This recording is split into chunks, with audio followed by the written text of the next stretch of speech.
EP, extended play or album in the history of Philippine music yata. Oo, wala namang sa plano yun. Wala ko narinig din na gusto. Oo, na buo. Pero ang interesting dito ay parang lahat na lang tumama sa tamang panahon. Everything fell into its right place. Nangyari pa Pride Month, gano'n. Hindi naman Kasi hindi siya sadya. Hindi. We started this project mga 2019. I wanted to form an all-gay group. How do you say that? Ano ba ang tamang description doon, Alan? All LGBT, whatever. But we were trying to form, kasi di ba may boy band, may girl band, LGBT band, siguro, ayun lang. Yun ang una namin balak. Wala lang, gusto ko lang paglaruan yung ideya na gumawa ng isang, to organize a group who would do serious music. Serious music meaning hindi naman serious music, but music. Hindi yung gagawing biro. I wanted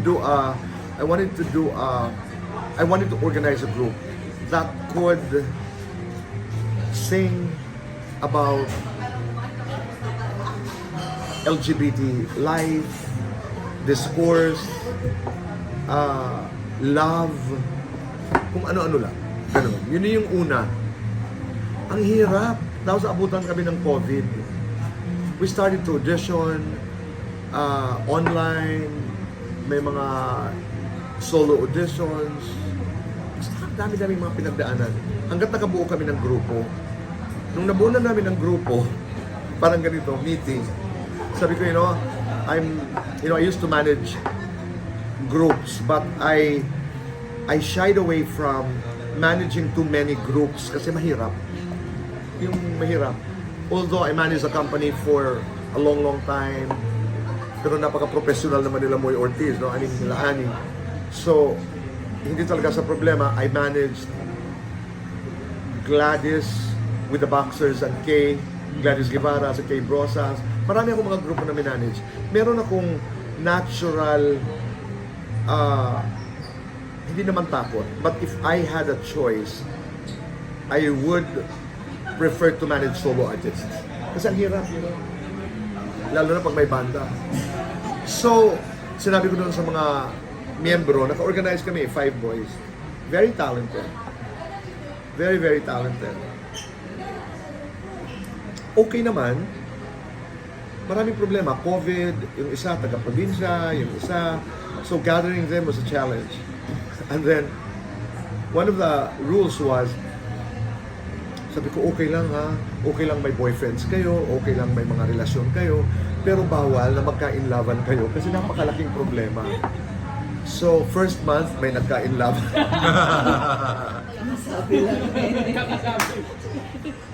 Pero proud ako doon kasi napaka-decente nung kanilang, they talk to me,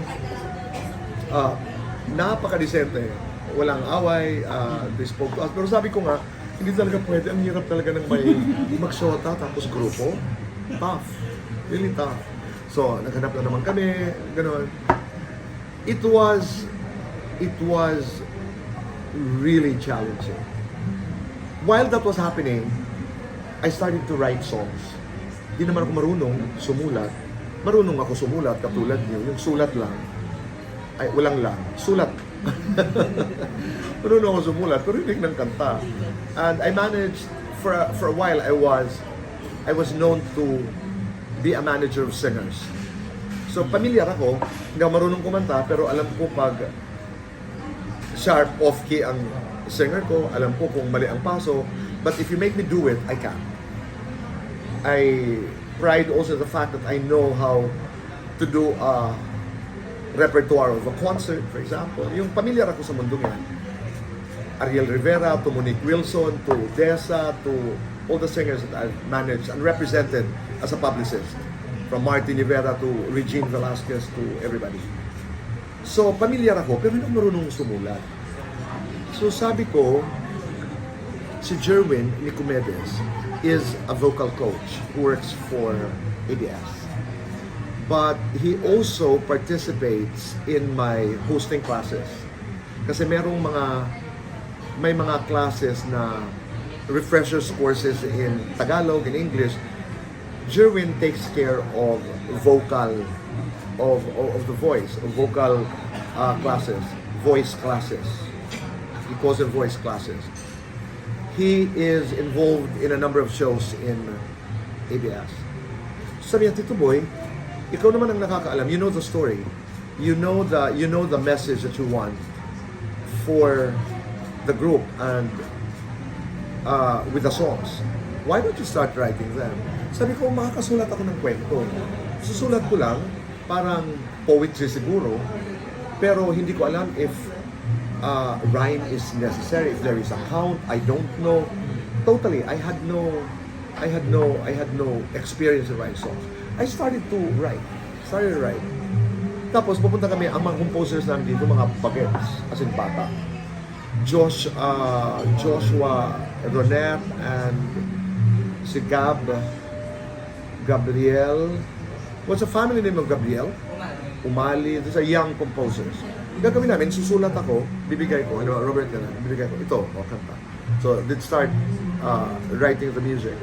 Pag kulang ng syllables, sabi nila, ito boy, kulang ng 2 words. Babalik sa akin, dadagdagan ko. Sobra ng linya, bawasan mo. Bawasan ko. So, may prosesong ganun, matagal ng konti, pero kaya pala, kahit hindi mo alam. Kasi ang importante, mailabas ko yung mensahe. Sulat lang ako ng sulat. Nakabuo ako ng about 21 songs. Kasi nga hindi mo alam eh. Minsan pala, I don't know. Minsan pala,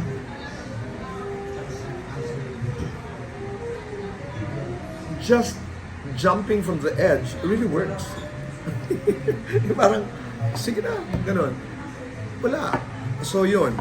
And then what happened was, we started recording, nawala na yung grupo. It's a long story, but funny story. COVID was over, and I was talking to Jerwin. Jerwin, parang wala namang nangyayari na. Gusto ko nang mangyari ito. I just wanted to write the songs. I must admit na kanina nahirapan ako sabihin, I'm going for legacy. Sabi ko, I'm going for legacy.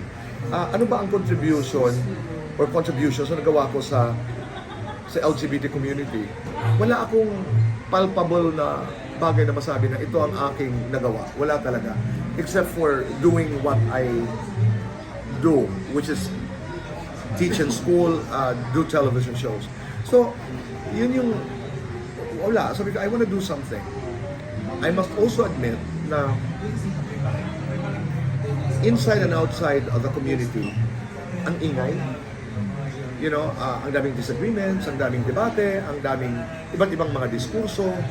And you can ask me about it later. Ang daming diskurso. Sabi ko, what is ironic is we haven't thought of using music, dance as a tool to tell our story. At least kami dito, at least tayo dito. Yung parang, ba't hindi pa natin naisip ito? Na may sporadically, may one song about, gay love or, other materials. But wala talaga yung pagtuunan natin ng pansin at gastusan natin ito. And I spent every single centavo for all the production, the writing, the lahat. Pero mabuti naman, hindi masyadong, mahal man siya, pero nadahan-dahan kasi nga, matagal na panahon. Pero kung biglaan, parang aaray ka talaga, di ba? So, yun. Maingay, SOGIE has been languishing in Congress it was filed, you can correct me if I'm wrong, sometime in 2000. And it's still there. It's an anti-discrimination bill. It cannot even, anyway, so yun lang, it's an anti-discrimination bill. Parang, I wanted more presence. I wanted to be heard more. I wanted to be seen more in certain spaces like legislative houses, siguro. Sabi ko, bakit hindi natin gamitin ang kanta? Maaaring sayaw. At sumubok tayo. Kasi doon, hindi polarizing. We don't have, may mensahe ang kanta, but we don't have to debate about anything, about terminology.